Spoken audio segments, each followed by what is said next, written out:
The education system is constantly evolving, and so are educational standards.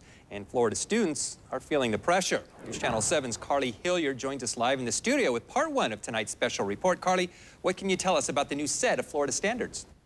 Ron, the Florida Department of Education is implementing the Florida standards this year. They're designed to challenge students critically, but it's the fourth change in only 5 years. From the Sunshine State standards to Next Gen and then Common Core, and now on to Florida standards. It seems the problem for teachers, parents, and students across the board is consistency.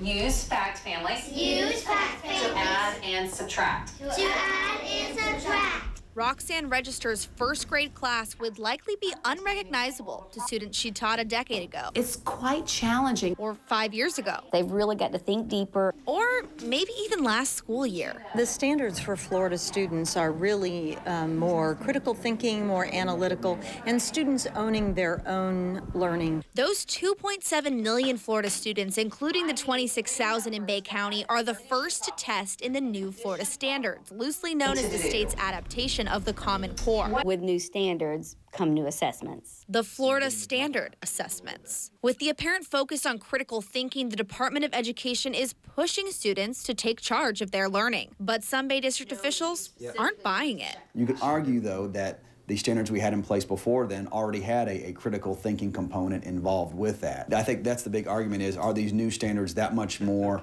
ahead of where we were to begin with? I'm not happy with the amount of testing that we do, nor am I happy with how those test results are used for our students and for our teachers. But the state stands by the test. News Channel 7 asked the state's top school leader, Education Commissioner Pam Stewart, for her opinion. It is a very rich test that accurately measures what students know. But local school leaders we talked to all seem to agree. The newest standards 1, 2, 3 aren't adding up. The hardest thing for me has not necessarily been the testing, but it's been the changes in how they've rolled them out. We have no idea what it's going to look like. We've heard bits and pieces. The Department of Education does their best to implement it, which gets passed down to me, and I do my best that I can to implement that in our schools. Take the FSA writing component. Grades 4 through 11 are now required to write this spring, where it had previously been grades 4, 8, and 10. Some of the information has trickled down slowly. As for when the local schools found out about this new rule, the DOE handed down that mandate the first week of November. Hudson says the constant changes interfere with teaching and making test schedules. The testing calendar looks scary. And it has some people wondering, how long are we going to have them? Is it going to be a year and then we go to something else? It will be in place certainly with field testing new questions, so it's not exactly the same test, but we do continue to update the test throughout.